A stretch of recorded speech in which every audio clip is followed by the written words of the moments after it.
Bismillahirrahmanirrahim. Assalamu alaikum wa rahmatullahi wa barakatuh. Good afternoon. Welcome everyone, and thank you very much for joining our today webinar.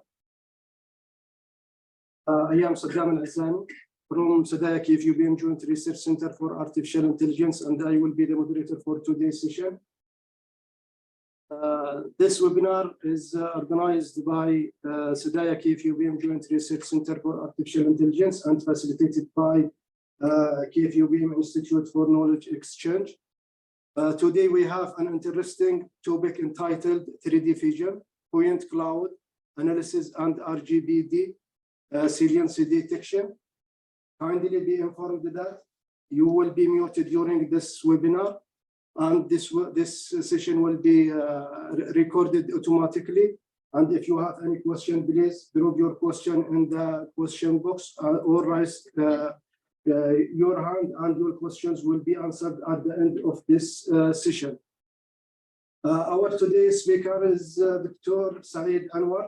Dr. Saeed Anwar is an assistant professor in Information and Computer Science Department at Fahd University of Petroleum and Minerals. He has experience as a research scientist with the Commonwealth Scientific and Industrial Research Organization, Australia, a lecturer at the Australian National University, a visiting fellow at the University of Technology, Sydney, and an assistant professor at the University of Canberra, Australia. He has also worked with National Information Communications Technology, Australia.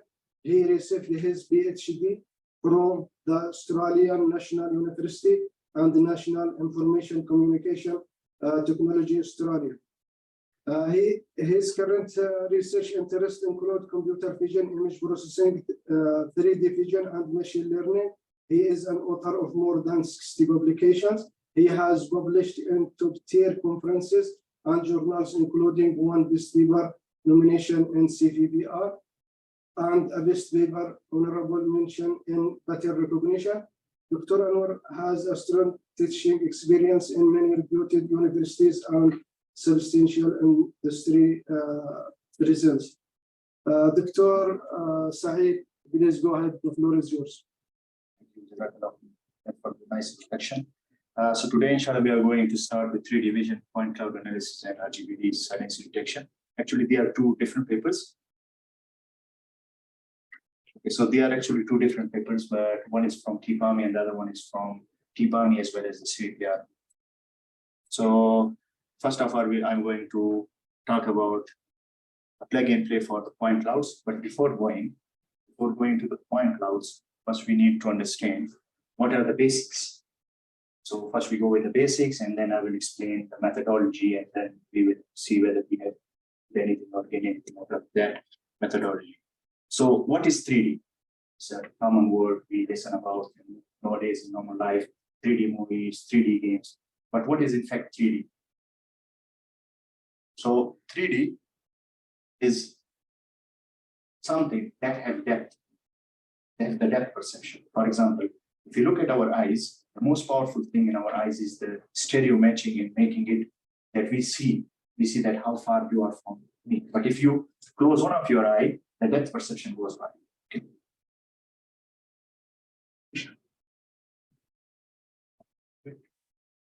Maybe the voice is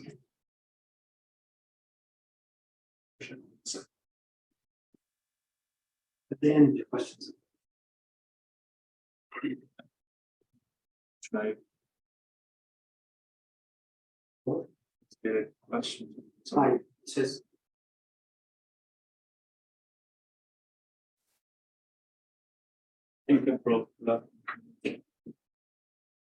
Hi, yes, hi. We go. Yeah,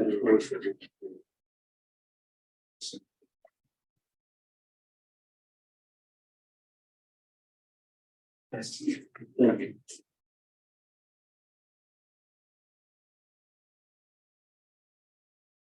Sorry, John. Please. Audience online, can you confirm if you can hear us? Please type in the chat if you can hear us.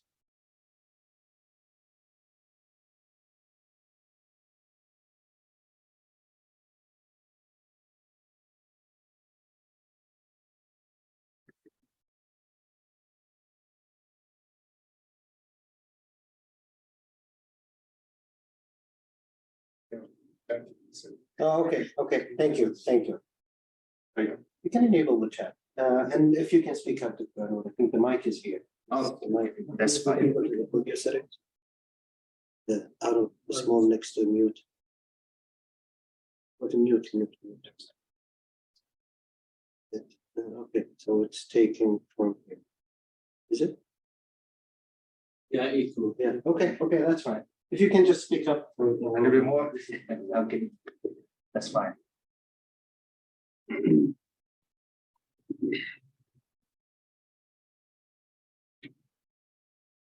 Fine.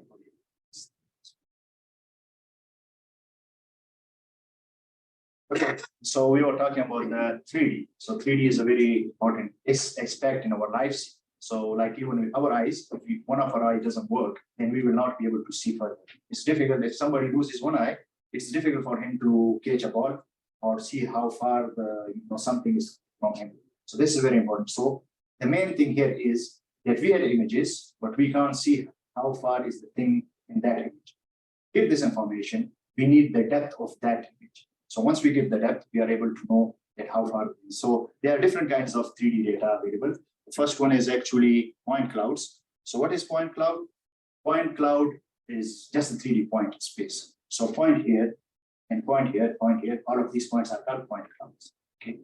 So, and the other one is RGB-D. So RGB, it's a normal image, and D is the depth. So when they combine, it gives you a dimension that is not perceivable in RGB. So these are usually the two types of depth data that people work with. So our point clouds are collected using lasers, or RGBD is most famously collected by Kinect and Microsoft Sense and this kind of stuff. So if you had played games, you know that how it works, because it captures your movement, it senses your depth, and when you perform any action, it will translate it into the games. Okay. So next, these are examples of point clouds. So point clouds usually are different. Some are inside, some are outside. These are point clouds. You can see some of the parts are missing. These are from the top. These are from just the way I'm looking at you. So both of them are point clouds. Now, in more detail, what is a point cloud? I already explained. It's just a 3D point in space. Okay. But how the color comes in, it can be an extra attribute. So 3 colors RGB, you can also add. So instead of 3 points, now it becomes 6. But if you want more information, like surface normals, it becomes 7. If you need more information, it becomes 8. So a point in its bare minimum form is 3, but it can go more depending on the features you want in your point clouds. Good. So why we need point clouds? Okay, it's very simple. It stores very less information. Normally, point clouds are like 1K. 1K means you only have 3,000 points. 3 multiplied by 1024, that much points, a little bit more than 3,000. But what if you had only 200 by 200 image? How many points you have? It's more than like 40,000 or something. See how much difference. You can have the same information more or less using that point cloud, and a very small image gives you around 40,000 points. And if you go higher, like 4K images, and it becomes very, very, very expensive. So very less information. The second one is smaller and easier to render, because it's not only just 3D points. You can just plot these 3D points and you get the information, what you want are looking at. That is what happened. Okay. Since these are just points, again, you just plot them, and it doesn't matter how complex it is. The points will be plotted and you get a really complex geometry out of it. But for the images or other data, it becomes very expensive. Third one is better for conveying texture. I've seen the example, you can see some kind of texturing. There is a texture. It is not visible, very much visible, but if you go and look at in a very good display, you will get a very good texture out of it. And the third one is, it's one of the most widely used formats for visualization. If you want to visualize anything, you want to see the room, you just use this one, and you can just move around it, go in depth, come back. These properties are usually not available in images. No, the first thing here is we were working a lot in these point clouds, and we came across that everybody is just trying to do one thing, that they just brute force the information and come up with a some kind of network, and that's all. They just want to learn from the data, but they are not putting their efforts to make sure that they get the information from the data.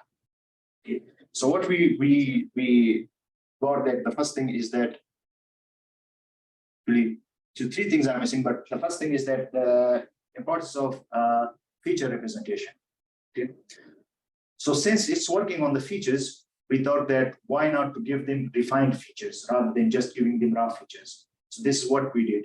And the second is that instead of giving them normal features, why not we give them some kind of relation, some kind of variety, like the global features and the local features. The global, which is computing from all the point cloud, and the local features, which are computing from the sections of the point clouds. Like, for example, looking at this maze or this table, what we are going to get, it has a global shape, and then it has a local information, like it has legs, okay, and it has some kind of texture. So we want to capture that one, but we also want to learn the full information as well.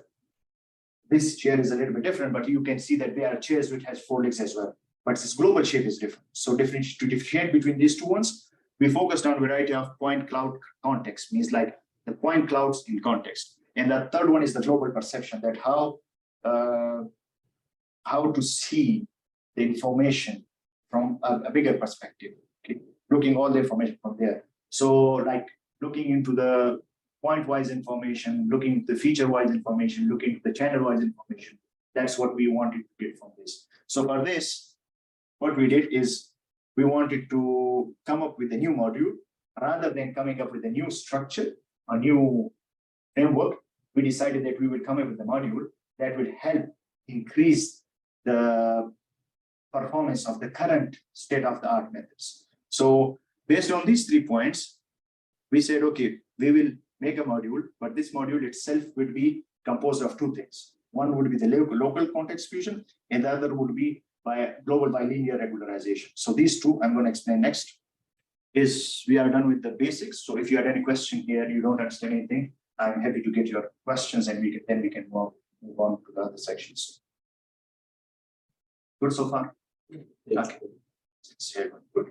So now we're going how we have done it. This is our second part. Now this is the full thing. Okay, don't worry about this one. We are going to look into it into detail. So this is the full thing. What I was saying is the local context fusion is the first part, and the other one is global bilinear regularization. So these are the 2 parts we are going to look at, and this is just a module. It's not a whole framework. So here, see, the first one I just want to explain is, this is the pink one, is the local construction of the features. Okay, the second one is simply MLP layer, and the third one is max pooling layer. So this is kind of averaging. Max pooling is kind of averaging. It's not averaging exactly, but it's kind of averaging. This is MLP, the feature which we learn, but these parts are important. Why? Because we are going to learn the relation between them. Okay, so before we had 2 types of information. First one, this one is the features, okay, and the other one is just a raw information. So what we do, we take the raw information and find a kind of relation. Now, what is a relation? The relation can be just simply an Euclidean distance. So you take, okay, we had this point, how far the other point is from this point. Okay, simple as that.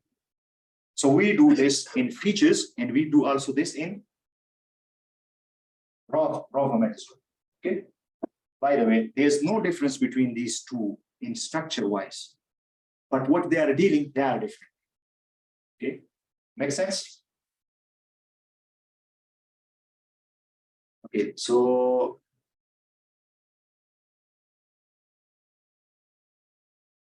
So we will have two inputs here. Input is one. But the row and the That's what we did. Like once you put it into the system, the first is normal input, but then next subsequent inputs are the inputs that derive from the normal input and the raw input. You can also call it global features and local features. Simple as that. So these are just descriptors. No, this is the second part. Again, the second part. So these are local context feature. The second part is again the same, more or less the same. So there's no actual difference between the two. Operation-wise, both of them are the same. Okay, does it make sense? Again, the only thing we do is we will, at the end of the day, we are going to apply two different kinds of operations. Okay, so this thing is forget the color. It's linear mapping. It's again feature learning. The second one is activation, like ReLU, or you are just removing some values and keeping some values. ReLU, what ReLU does, anything below 0, it will make it 0. Anything above 0, it will keep it as it is. Leaky ReLU will just take something that is a little bit negative, maybe minus 0.1 or something, or minus 0.5, it's up to us, and keep the others as it is. Okay, anything below that would be considered 0. So it's just activation. And the third one is average pooling. So the feature comes here, goes through the same thing, but the only thing here is changed. So this one is point-wise features, point-wise global features, and this one is channel-wise global features. So we take the features in, like you can say, in two different directions, one in this direction and then one in this direction, and then we multiply them to get a bigger matrix. Okay, does it make sense? The only thing is that we want to have a kind of information that is different from each other. Okay, so we want the best information in the x-axis, you can say, and the best information in the y-axis. It's a little bit different, but just to make it easy to understand. So both of this information are then multiplied. So it's kind of, you can say,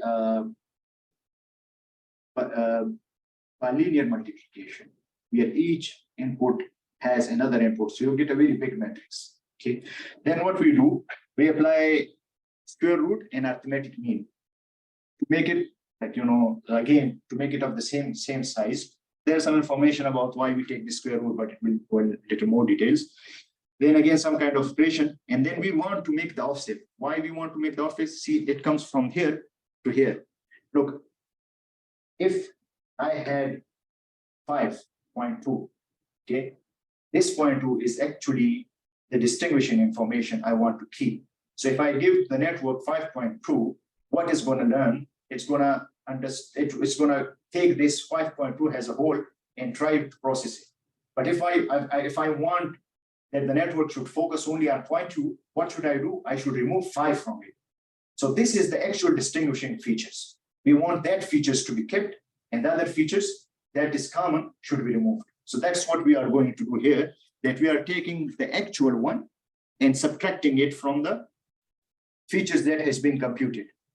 Make sense? So that is actually that small difference that we want to keep. Okay. So this, yes. Okay. It's good. Yeah. So that's what we did, and then we just did a simple operation. Okay, like learning kind of operation. Okay.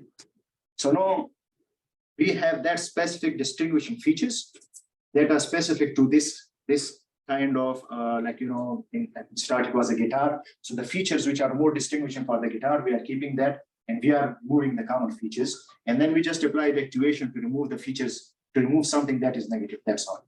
Okay. Now, this is the full structure. This is the full module. So we actually did here two things. We learned the local features and global features here. And then we did the bilinear regularization of those features. Okay. So three things here, what we are initially looking at, that we want to have different representation. Okay. We want to have different kinds of point cloud perspectives, try to fuse different kind of features. And the third one is we want to have a global perception of the data. And that's what we did here. No. So far we have done this thing, but the question is it effective? We came up with a method and now we tried it and we trained it and we see whether it's effective or not. So next is we are going to see whether it's effective or not. No, since I told you in the start, it's not a new framework. We are going to come up with a module and we will use that module in different architectures. So we chose three things that are most common for point clouds. One is segmentation, then classification, and the third one is detection. So first we go with the segmentation. So in segmentation, we took one classical method, that is point.net++. The second one is rend-LNet, and the third one is closer look 3D. Okay. These methods inherently are quite different than each other. The first one is a classical method. You will see point cloud mostly like the point cloud plus. If some of you know the bulk query, it works on the bulk query features. The second one is taking nearest neighbors and doing some kind of interpolation. And the third one is actually taking different, aggregation operation on ResNet. So these are quite different ones. And then we selected S3DIS. So it has 13 segmentation classes, 6 indoor scenes, 272 rooms, office storage, and these kind of stuff. And each point cloud is 0.5, 2.5 million points. Okay. Now, when we apply these ones, okay, the gray one is actually when we plug in the PNP 3D, and the above one, the white one are the normal ones. Okay, so here what we see that we get improvement almost in every area. Okay, the best one has been red, and the second one are these gold ones, and the normal ones you can see. So on average, I think we got 2.8 to 5.3% increase. And specifically, I think the most increase was for point.net++, but it has been increased from 53.5 to 58.7.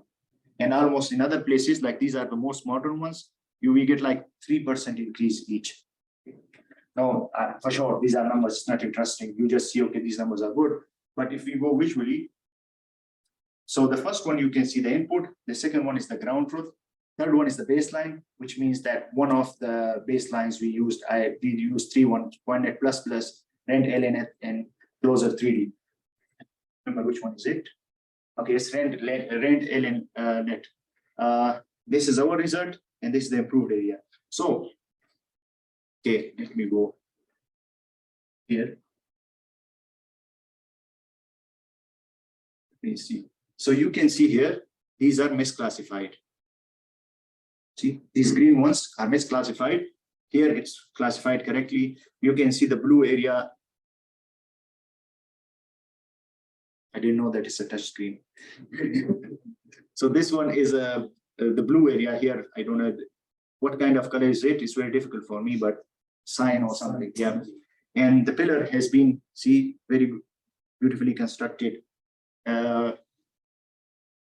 Maybe some areas here, but it's difficult actually to see like this. So what we said, okay, what we'll do, we will put in the red, which has been misclassified by the baseline, but correctly classified by our method.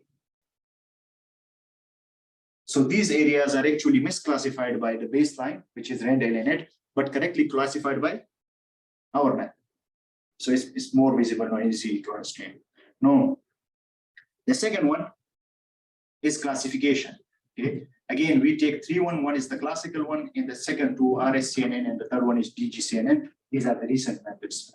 All of these methods are quite different than each other. And here we take two data sets. One is ModelNet 40, and the other one is scan object NN. These are just some of the information. One has 40 categories, and the other one has 15 classes. Just different people has named it differently. Like some people call it class, some people call it categories. Okay. The only difference here is this is a synthetic data set, but this is manually scanned from real world environments. Okay.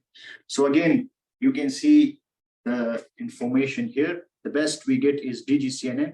It seems very less, but actually it's very high. Like getting 1% in classification is very high because classification is the first problem people try, okay? And it has been done till death. Everybody comes and do classification, okay? And that's why you see it's very high.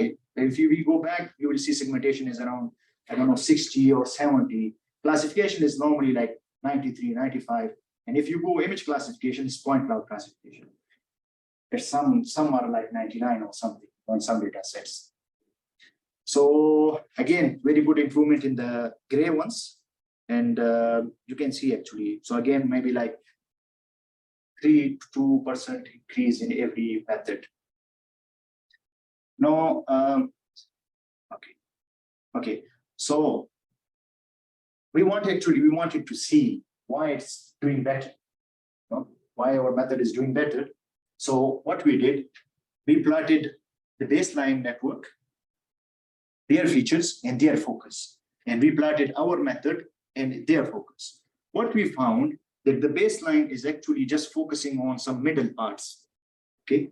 But our method is more focusing on the outline of the structure. So in classification, you know the outline.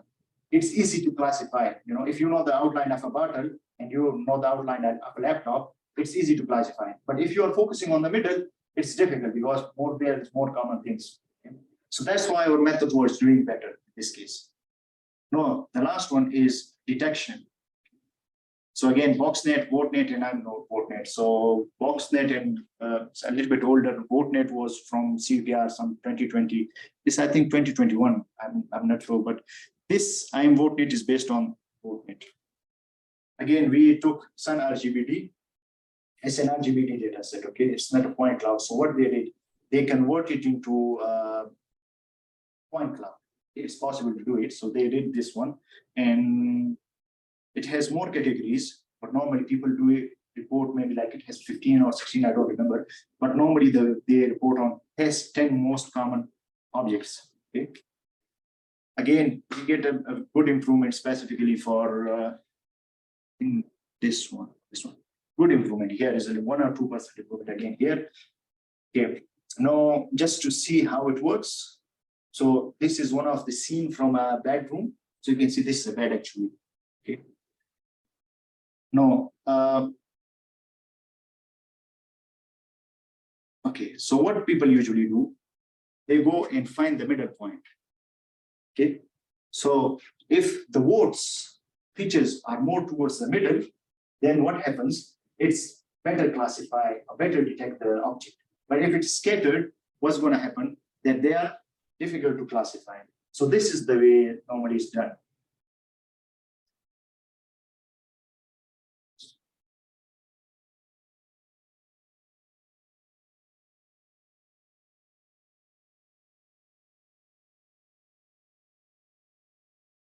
So these ones, red ones, okay, the red ones are the ground truths. Okay, the blue ones, see these blue ones are from us, the 0.3D we plugged in, and the last, these yellow ones are actually from the baseline. Okay, this makes sense. So you see our ones here are more closer to the ground truth, and the other ones are spread out.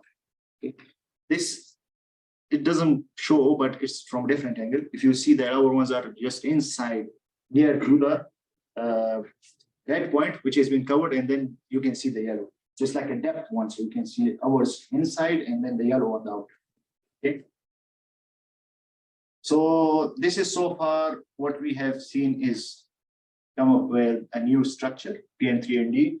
It has fusion local context, which is made up of local geometric and then feature context, so local geometric context and feature context.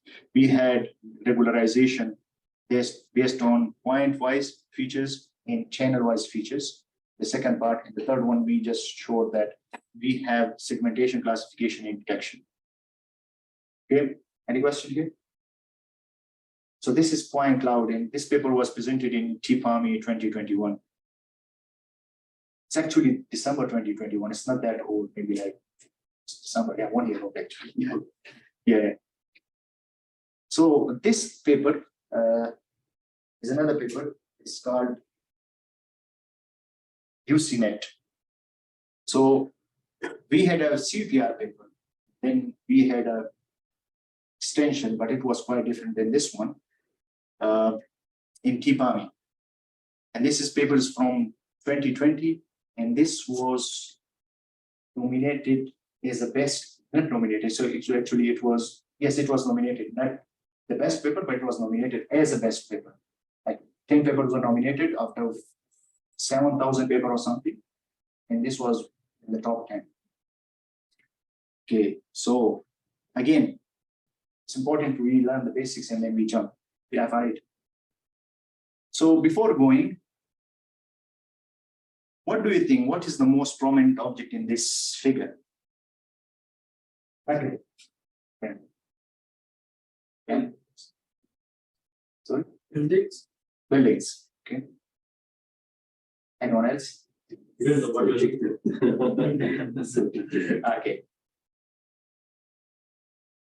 What about this one?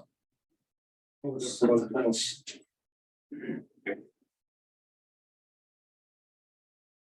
What about this one? Dinosaur. These things look good as well, you know, kind of. Okay, it's fine. What about this one? Statue. But there's no correct answer by the way. It is subjective. Okay? You can say anything. There's not right. So it's just showing the kind of depth. Okay, and these are the silent objects. Okay. Do you see the problem here? What's the problem? For sure, it will be different. There's not a problem. Depth will be different because depth is captured and this is salient object. Salient objects at depth sometimes closer and far. No, that doesn't matter. They don't see any depth here. It just says that this is the salient object. Close or far, it doesn't matter. You can get the answer from the first image where we said, somebody said, you know, buildings, and somebody said it's a train. So it's a train actually. But you can say, okay, this guy can also be the salient object. Or maybe the buildings. So it's subjective. That depends on what you're looking for, right? Yes. Saliency is subjective. This is the problem. But it has been treated as objective bias. You get an image, you give an image, and you get the same answer. Okay. So it's deterministic, it's being treated as deterministic. And this was the first paper. They said, no, this is wrong. We have to treat it as subjective. Okay. Make sense? So first thing we said, subjectiveness. The second one is majority voting. Now, 3 people out of 5 would say it's a train. 2 people would say it's a buildings. So how we decide? Based on subjective, based on majority of voting. Okay. How we do it in images? So if I say, okay, this pixel is salient, another person say this pixel is salient, and third person as well say this pixel is salient. So we consider that pixel is salient. So the regions like this, where there's a consensus, what we do, we consider that as salient. This is the way it's being done. No, this is, we are just presenting it in types or type of what you say, mathematical words. It's the same words I just said. First one is that what we did that instead of distribution, point estimation, that is a single point input and output, what we do, we use conditional variational autoencoders. And then subjectiveness comes from a latent variable Z. Now, these were the basics. If you haven't understand what we are going to do next, you can ask me the question, otherwise I will jump. So 2 things, subjectiveness and majority voting. Okay, how we have achieved it? This seems a little bit complicated, but we are going part by part. Okay, so the first one is here. It actually has 1, 2, 3, 4 parts. You can see it here, 4 or 5 parts. Okay, the first one is prior net and posterior net.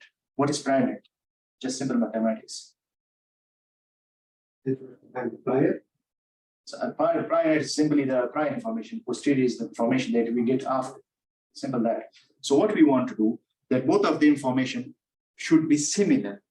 It should not divert from each other. And instead of using some kind of loss, like image loss, what we do is scale divergence, which actually looks at the distributions. So you want the posterior distribution to be similar to the prior distribution. Now, second is this depth one. The problem with any kind of RGBD device is that there will be inherent depth, there will be inherent noise in the depth. Okay? It's not going to come without the noise. So we want that noise to be removed. So we just here put a simple network. Okay. I think, let's see if I can show the network.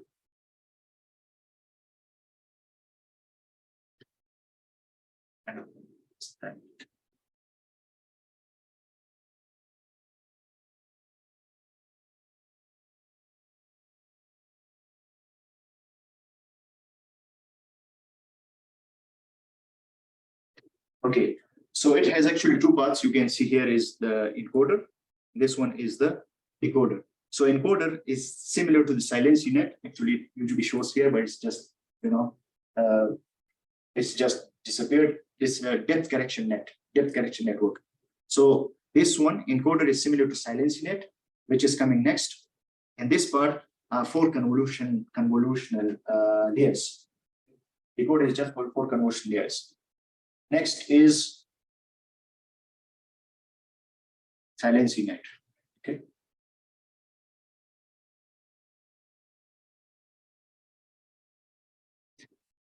Okay. So these are the features: S1, S2, S3, S4, S5. So we get the X from the previous network. Okay. Then X goes. This is first feature, second feature, third feature, fourth feature, fifth feature. Okay. How we extract these features?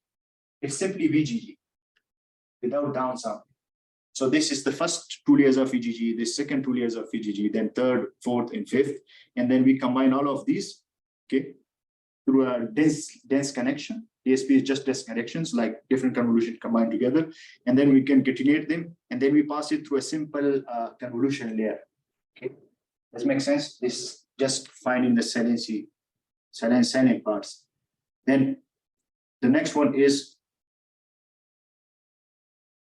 see it, detection net. So it gives the features. I'm going to explain. This feature comes actually from the upper of the divergence and these count, and then we combine them and pass it through a simple encoder. This is what we get as a silent object. Okay, so we had these different kinds of networks. The first one is this one: depth correction network, silent network, prediction network, and this is it's called prior net. This is prior net, and this is posterior net. Okay, prior net and posterior nets are simple, again, combination of different convolutions. So we combine it, we get this one. Here, just one thing what we found was interesting is when we were doing it, so feature comes from here and features are coming from here. Okay. The difference is these are deterministic features. Same features, you get the same features. These features are different. So what we did, we calculated one and the other one, like normal calculation, 1 and then 2. But what we found that is only learning from the deterministic features, the features which are constant. It's not learning from the features which are changing. So instead of providing 1 and 2, like simple concatenation, what we did row by row. So first we put deterministic, then second row was stochastic feature, you can say. Features which are changing. Then again, deterministic, stochastic. So it was difficult for the network to differentiate between these ones, and it forced the network to learn much better. Okay. Good. Now, there is one thing. It's the same. The only difference, that was the training part. For the testing part, the only thing is we removed here the ones which is called the posterior net. Posterior net has been removed because the prior net has already learned the distribution that how the posterior net would. Okay, so we remove that one and we just directly concatenate with these ones. Okay, if we come back, we remove this part, and now the feature comes from here instead of coming from here in the training. Okay, because this has already been approximated by this one after the training method of the convergence. And prediction net again is here.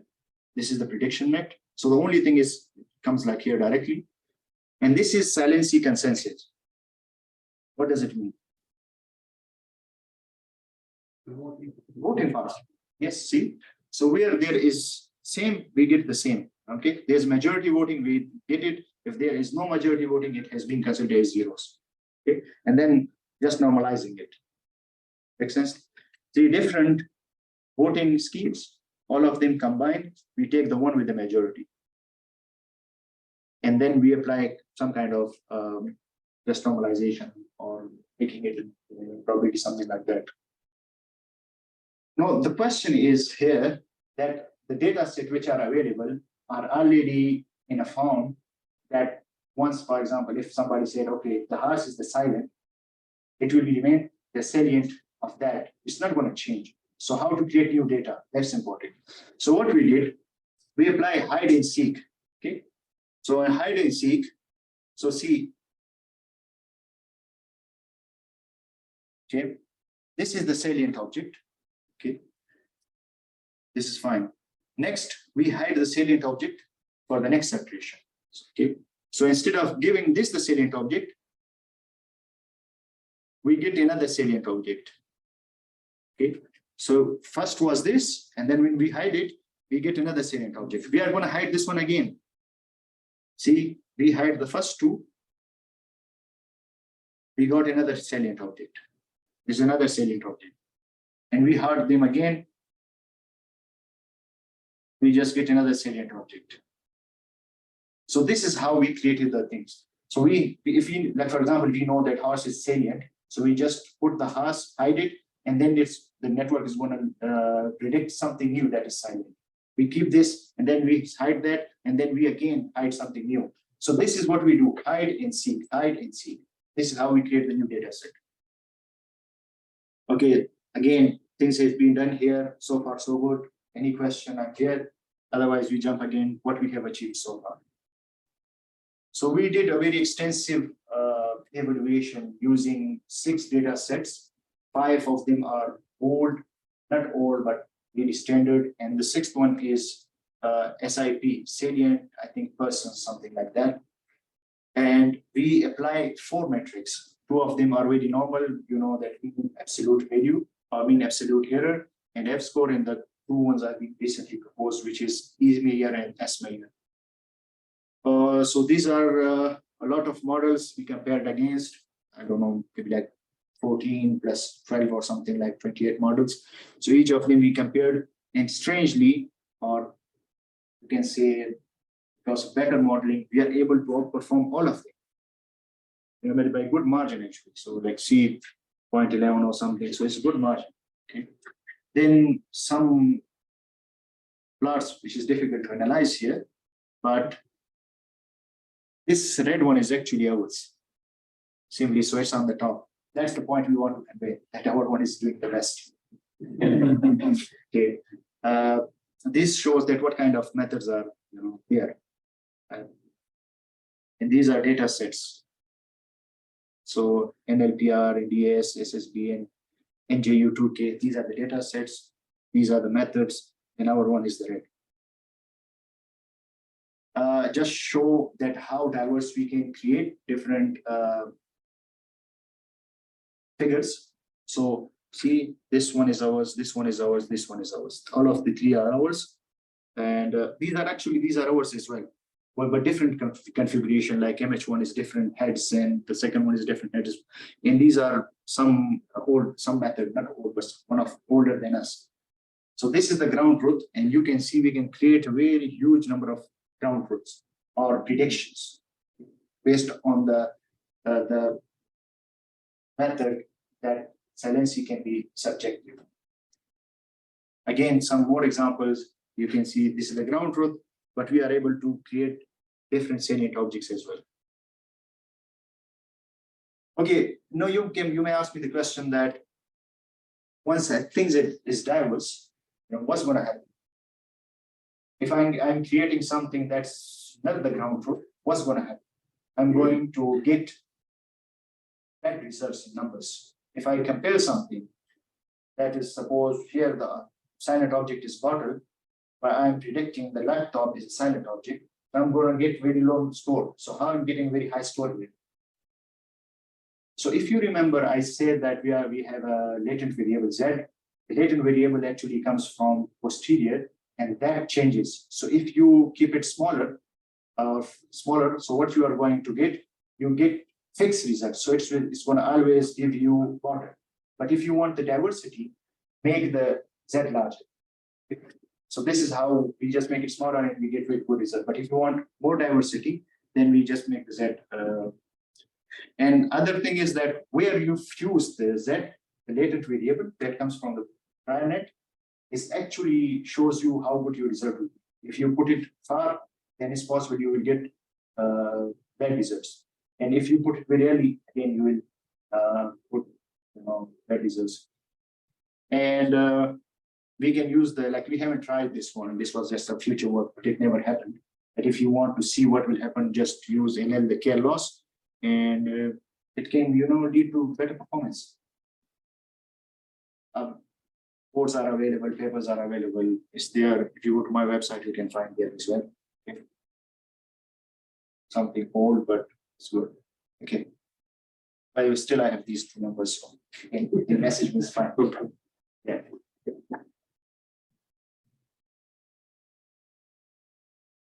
Thank you, Dr. Saeed, for your informative presentation. Now I will open the floor for questions. I will start by questions from attendees here. And please, for the online attendees, just raise your hand and or drop your question in the question box. Please, if anyone has any question, introduce yourself and start the question. Thank you, Dr. Saeed, for this beautiful presentation. Amazing work that you've done. Thank you very much. This part I didn't see. It's actually very interesting. And my question is about it.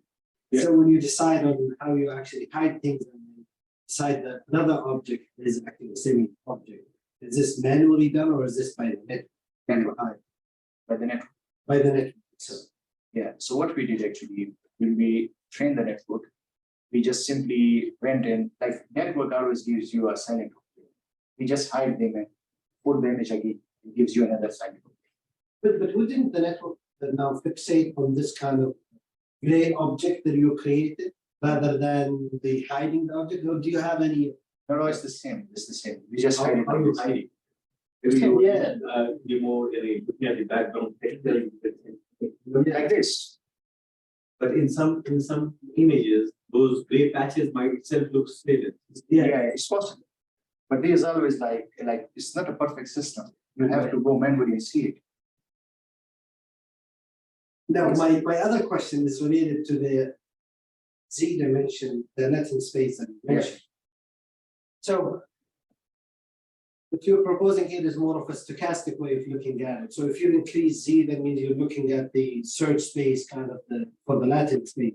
But if you make it smaller, it becomes as close as possible to deterministic. That's why you can compete with the literature. Exactly. Ah, okay.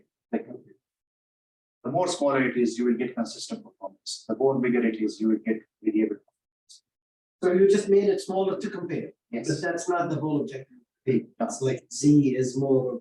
Yes. People disagree. It's what you want to see. Like we say, okay, our network is better, okay, in terms of what has been so far proposed. But this is not only that our network can do. What we can do is we can do more than that. That is, we can give you more silent objects.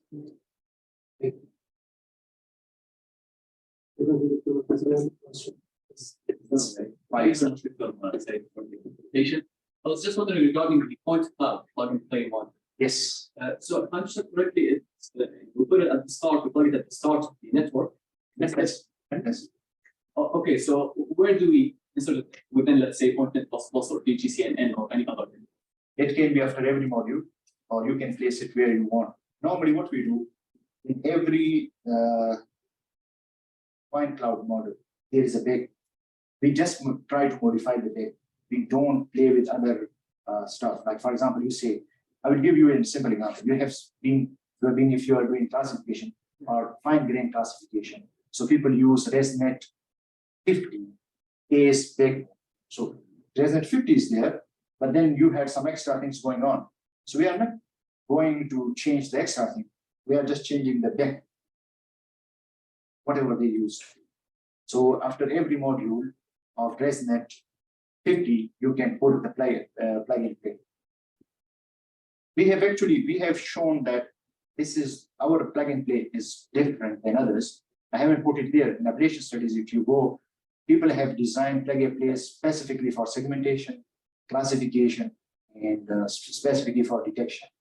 And they only work in segmentation or classification or detection. Yeah. We compared against them and showed that even they are very specific to them, our ones works very, very good in them.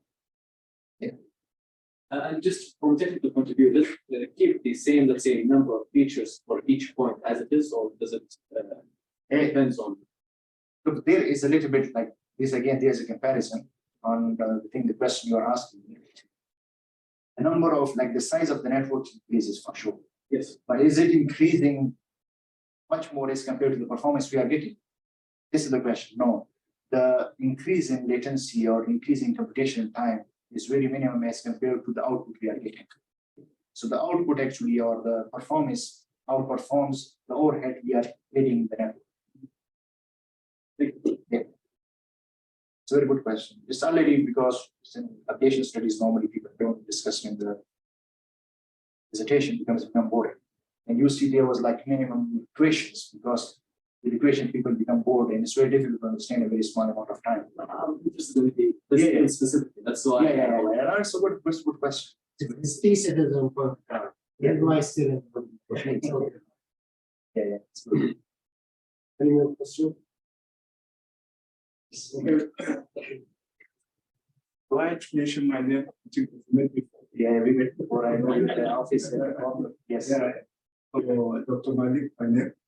I'm actually interested in your consensus mechanism. That is something I want you to share them more like. Is it a sort of human in the loop, or there is something that generates that majority votes? The sort of. You mean for the where there was a majority votes? Yeah. You mean this one? Yes. Oh, this is just simply you can say max pooling operation. Max pooling. Max operation, you can say. Simply you count that which one is higher, you just keep it. It's simple, there's no human in it. It's a very simple. The data counted itself, or there is a way simple arithmetic. And the matches. Simple arithmetic, like you count, like for example, here this is 1, this is 0, this is 1. So it means 1 is majority. Okay. What you do, you just keep 1. Okay. Another place you see, for example, is it in a place where is 1 and right? Yeah, this one. This is 1, this is 0, this is 0. So 0 is higher. The number of count of 0 is higher. So you just keep. Yeah. This is just a very. It's very simple. Not there any kind of very huge mathematics. Very simple. Yep. I think no more questions. That's all. I'm hiding my questions until we conclude the online. Okay. Thank you everyone for attending our today webinar presented by Dr. Saeed Anwar and organized by SDAIA-KFUPM Joint Research Center for Artificial Intelligence. And looking forward to seeing you in our upcoming events, inshallah.